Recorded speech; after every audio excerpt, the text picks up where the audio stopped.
Hey YouTube, this is just a bit of a quick and fun look at Mubuntu, otherwise known as Ubuntu Mate Edition, just through the years. So the long-term service releases, which are all still current and still usable. So I've got the Mubuntu 18.04 release on the left, Mubuntu 20.04 in the middle, and Mubuntu 22.04 on the right. So like I say, all still supported for 5 years, each version supported for 5 years. So the first one that came out in 2018, hence the versioning number, has about a year or so to go, and so on and so forth, etc. Now I'll try not to get into the nitty-gritty too much, but I can never stop myself from doing so. But I just do want to start off with a bit of a visual compare. Even actually at a glance, I can see the Ubuntu or Ubuntu Mate Edition 22.04 on the right seems to have stopped adopting the dark mode, which is quite weird because everybody loves dark mode these days. This can still be changed. It's just a bit odd that they've gone with the light mode. One thing I'll say about the Mate desktop environments here that we can see is that it was really designed for, we'll try to get back into that one there.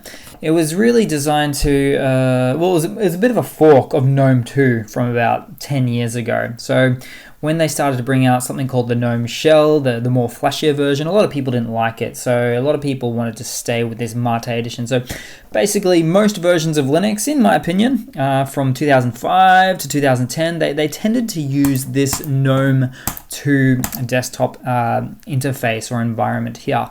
And some people just wanted to stick with it, basically.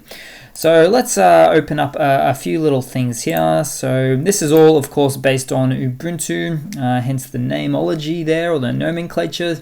Now, I'll just jump back to the start menus and see how this differentiates or is the same. So it looks mostly similar. You've got all the same apps, so the internet apps, your office apps, your system tools and apps there as well.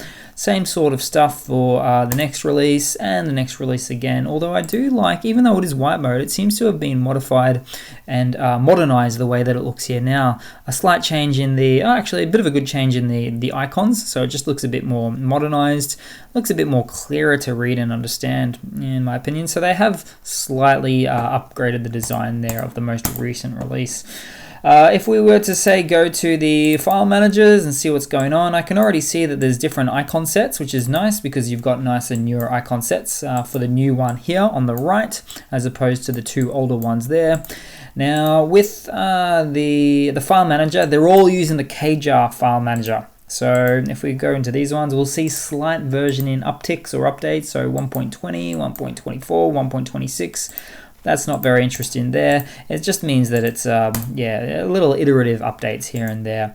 I just love to right click where I can and open a terminal, open a terminal, open a terminal, and that always makes me happy as Larry.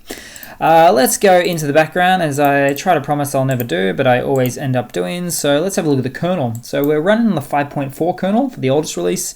Middle release is 5.13 and the latest release 5.15. So if you're using later and greater hardware, you probably want to go with the newer version for sure.